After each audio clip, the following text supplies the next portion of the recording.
Welcome back to another episode on This, That, and the Other. What we have today is 1965 F100. What are we doing on it specifically? Rust repair.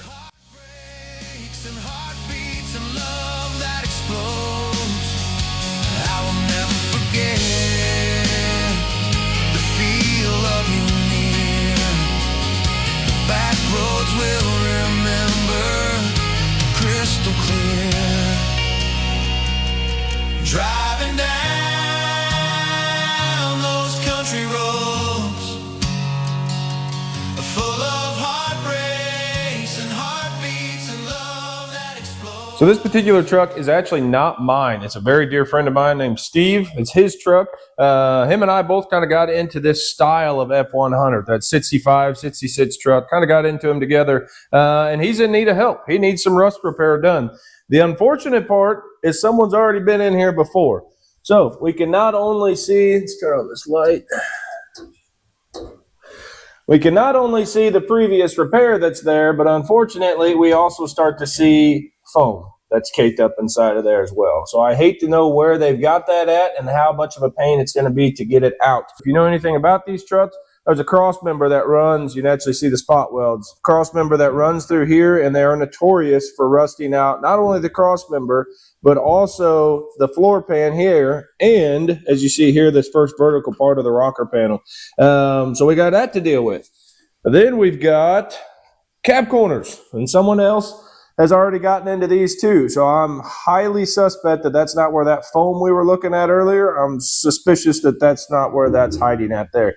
So we're going to have to do cab corners on it too, inner and outer. They've also, this is why I kind of started making these videos, was because there's so many people that are brave enough to take on the challenge of doing this project, like doing a project on their own. But as you can see, all they did was just overlay this piece on there and just start making stitch weld. That nothing's lined up, nothing's actually as it needs to be. I've actually looked inside of there and we've seen that there are, how do I want to say it, the old one still intact below this thing. So it's like they use the old one as their alignment tool. There's better ways to do it. There's right ways to do it. And that's what I'm hoping to show in this video today. Steve did, him and myself kind of got started on this. I kind of helped him get things lined up in here, and then he went after welding it. Steve, I love you to death, but some of our welds are a little bit rough. So we're going to go through and grind them down and get those dolled up and everything nice and neat. So definitely a lot of rust repair to do. It's not really anything super specific to this truck. I mean, whether it's a C10, F100, anything really, we're going to show a pretty basic style of repair. We're not really building anything today. We're just going to be using aftermarket floor pads, aftermarket cab corners, and going from there. So stay tuned. All right, so the first thing we got to do is get off the trash that's already been done before. This is actually a fairly new piece. I think we're going to be able to reuse this body mount piece that's here. So I'm really going to be trying to be delicate with taking this thing off. What I was kind of elaborating on before is this is actually, the new one is actually welded to the old one. So my goal here is going to be not destroy the new one, but utilize that fact that it's on the old one and trying to destroy that old one, taking it off. The goal is to save it though. You may be asking about, well, do I need to do some measuring first? Honestly, based on the way that they've done it, I don't trust it anyway. And so we've got the benefit. I've actually got two of these trucks that's back behind the house here. I think I'm just going to take measurements off of those trucks and be able to put these exactly where they need to be. So let's get after it. Okay, so I've done a little bit of work inside the cab now. One of the biggest things is, especially if you run into where there's previous patches at, before you can fit your new pan in to start getting a rough fit for it before we trim out the floor. Before we do that, if this stuff is lumpy and bubbled up, especially like up here, they had a secondary patch. It was just this jagged thing. I don't know if I think I threw it away already, but real jagged. It was literally a piece sitting on top of a booger weld, sitting on top of another piece with another booger weld. That's all going to affect your final fitment. The panel that we have here, there's definitely a range of quality as far as patch panels go. If you think you're going to buy an eBay panel and have quality results, you're not. You're going to take a whole lot of cutting and a whole lot of trying to make it work and it being subpar at best. These are kind of, they're not eBay cheap, but they're not the nicest either. And the reason why I say that is because even as we fit this guy in here,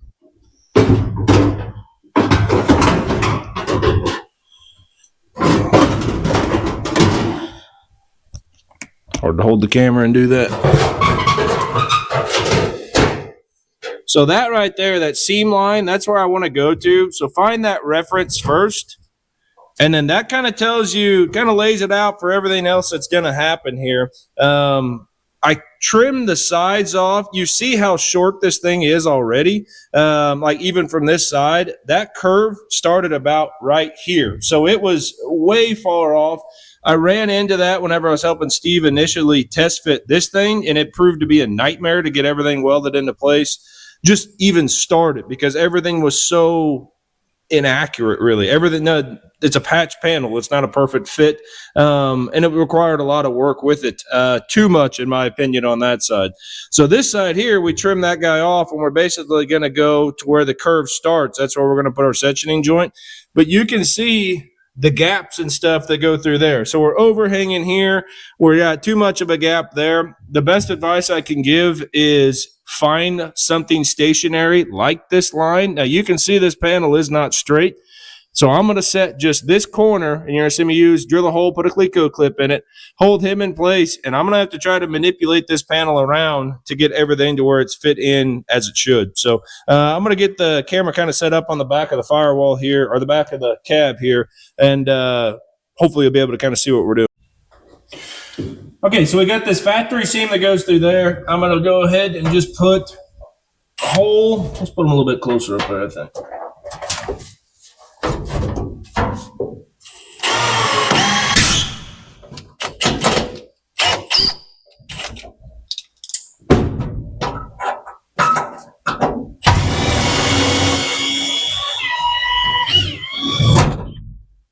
Okay.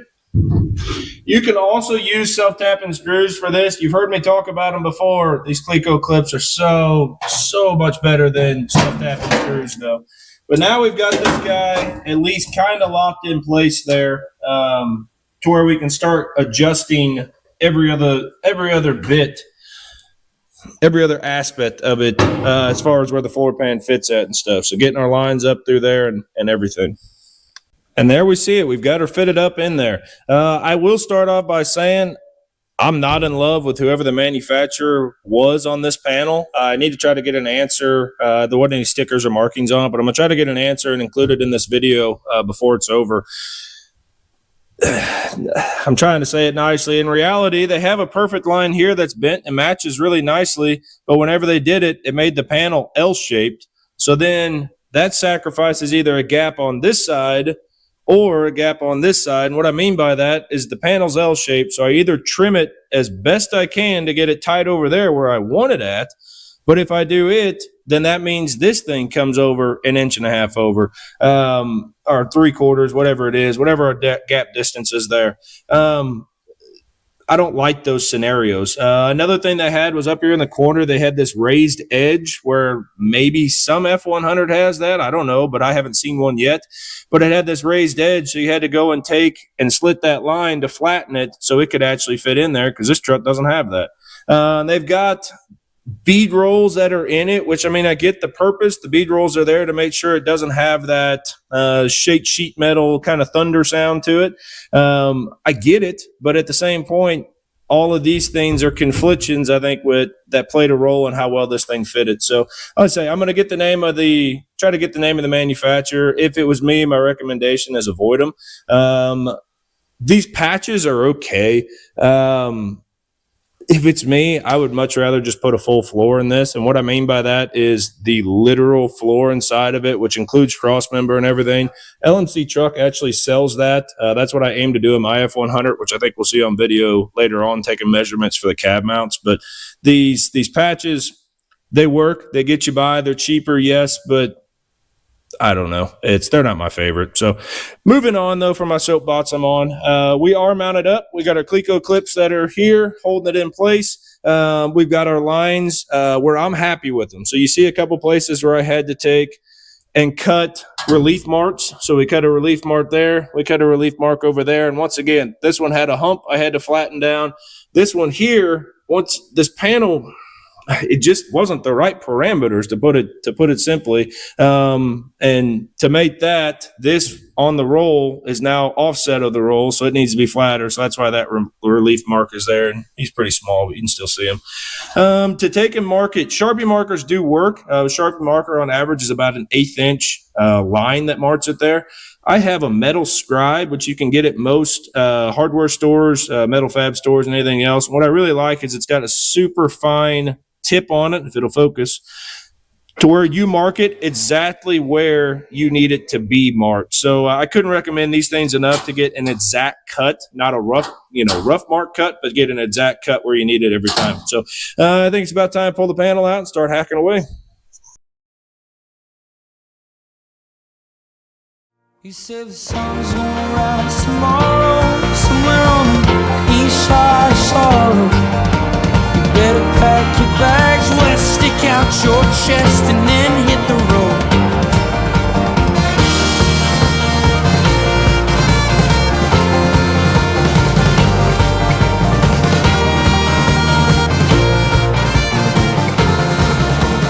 Kapow!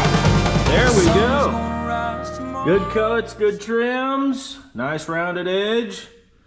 Now is the infamous part, will the new one fit? All right, it's time to have a serious conversation here about something that nobody talks about enough, which is weld-through primer and its importance in these repairs, no matter what it is, fabrication, floor replacement, patch panel replacements, whatever else it is. Nobody talks about that guy right there, weld-through primer. The concern, nobody's using it, or they're not elaborating on the fact that they're using it. What's the significance of it? So if we look in here, we see a mating flange. It's already cleaned up. The floor pan itself on its bottom side that goes to this is a mating flange. It's there. This gets weld-through primer. The bottom side of that floor pan, which meets to this, will get weld-through primer. Weld-through primer, the purpose of it is, one, you can't actually weld through it. We're going to do a demo here in just a minute. You have to scrape it clean, but what it does is it keeps imagine a painted barrier, a painted layer in between these two. Even with a plug weld, which on average is like 480 or 485 degrees, it will not burn off aside from the actual weld site. There is no burn through away. We're actually going to do a destructive test to show just that too. So if you're not using weld through primer, there it is. What you're going to end up having is surface rust that's in between there. With that surface rust is eventually going to be you doing all of this again. So what's the moral of the story? Weld through primer. Is it cheap? Not really. For a good performing one, I really like like 90 there. I've used 3M before. This is 10 times better, I can tell you from a personal standpoint. You can buy it on Amazon. I think it's like 50 bucks or 55 bucks. This can goes a long ways. It's a single coat is all it has to have through there, and we're done. So worth it. Spend the money. Don't do this again. Don't do all of this having to do floor pans and all this crap. Do it once, do it right, and enjoy your hot rod for the rest of your life.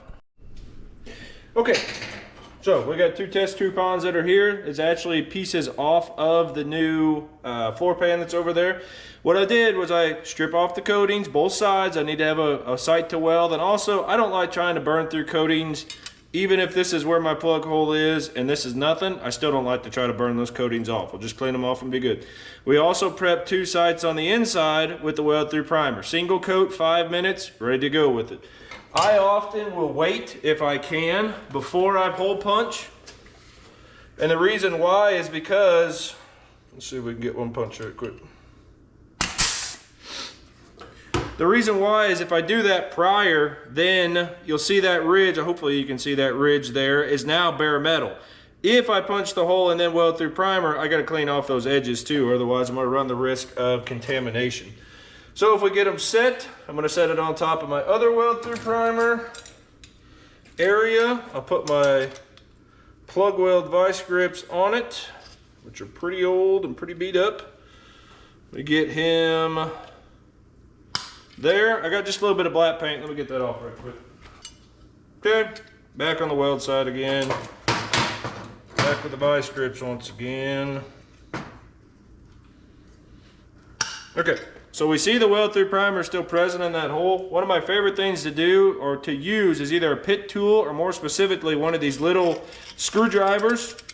And we have to get all of that weld through primer out. So even though the name calls it weld through primer, make sure and note that you cannot weld through it. Ask me how I know. The very first time I used it, I tried to weld through it and it was trash, just like welding through any other type of paint that's there. So verify all edges and we're ready to make a weld. So I'm gonna make a weld and then we'll destructive test it after it. Okay, and there's our completed weld, good practice weld that's there. Something I need to note is anything, this is 18 gauge metal here, so it's 8mm plug hole diameter that's there. If this was 20 or 22 gauge, it'd be a 6mm hole. And what we need to see occur is whenever we do a destructive test, we need to see this guy tear a hole from the back side. So the weld stays to the front and tears a hole to the back.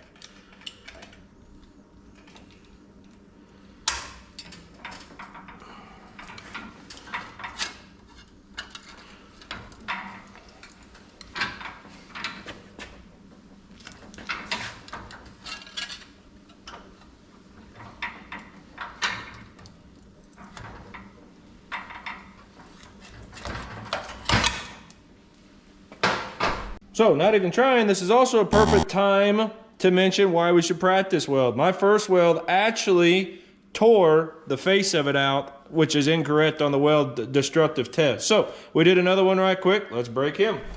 You can't practice test enough. Don't practice once you're welding on the truck. Practice before you're welding on the truck. And that's just a perfect example that I didn't even mean to try to have, that we had to show that. So.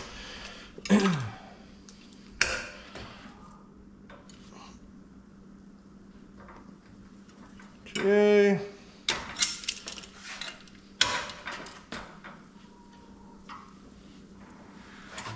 Just hold on good.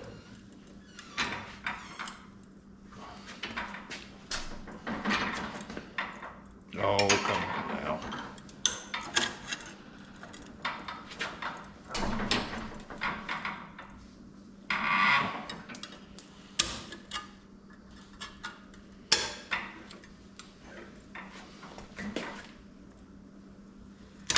There we go.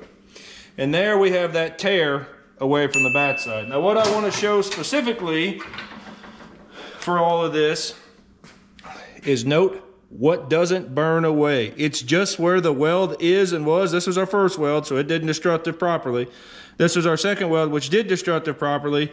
Note that all through there is perfectly intact. That weld through primer is good all the way up to the edge of that weld, which means we can never have rust that occurs there. And that's in a heat effect zone that's there, which is highly prone to rusting on anything else. If you notice bare metal through there, that was just a destructive test tearing it away. But you can see that kind of gray outline. There's where the heat went into it, but it never did make it actually lose any integrity that's there. So that's why you use weld through primer without a doubt. Okay, the welding is underway. So, you see our plug welds getting going through there. We got the horizontal ones done. We're not quite up the vertical rise yet. And then we see our tacks. So we see a lot of series of tacks going all along through there. Now, two things I want to note. Whenever you're doing the plug welds, you're going to have your 8mm hole that's right there. For this one, there's two pieces of overlapping metal down below that. So that's pretty thick on it. So what I'm doing is burning a tack initially in the heart, so basically no different than what one of these guys are. I'm holding it straight 90 degrees in the middle into the heart and basically preheating that middle, and then I go up 1 o'clock and I swirl around to pull it all together. So there is no bunch of spiral. There is another series which you could do if this was just a piece of metal lapped on a single piece of metal. I would actually start off by doing a series where I start around the perimeter to 1 o'clock and then dive in to finish the weld off. This is definitely the choice though. Burn it in the middle and then surround it if you've got more than one layer below you. As far as the tacks go, so let's say this is my joint line that's through there. I'm gonna do a tack here, an attack here, an attack here, an attack here. And what I'll do is, as long as I can hold my hand to it and not burn it, I guess not this one with the bandage, hold my hand to it for 3 seconds and it not hurt me, I'm willing to go for another set of tacks. Now, what I mean by that is, so let's just draw a bigger tack here. My torch is going to be pointed, so the tip of my wire is right there, and I'm going to be 90 degrees to it, so 90 degrees at that line with a 70-degree travel angle, about like what we have right here. I'm going to pull the trigger and it will fill up to interjoin through there. You want about a 30% overlap, which is what you see most of these guys having through here too. So the big game is patience, and once again, if you get it too hot, what's going to run the risk of is warping.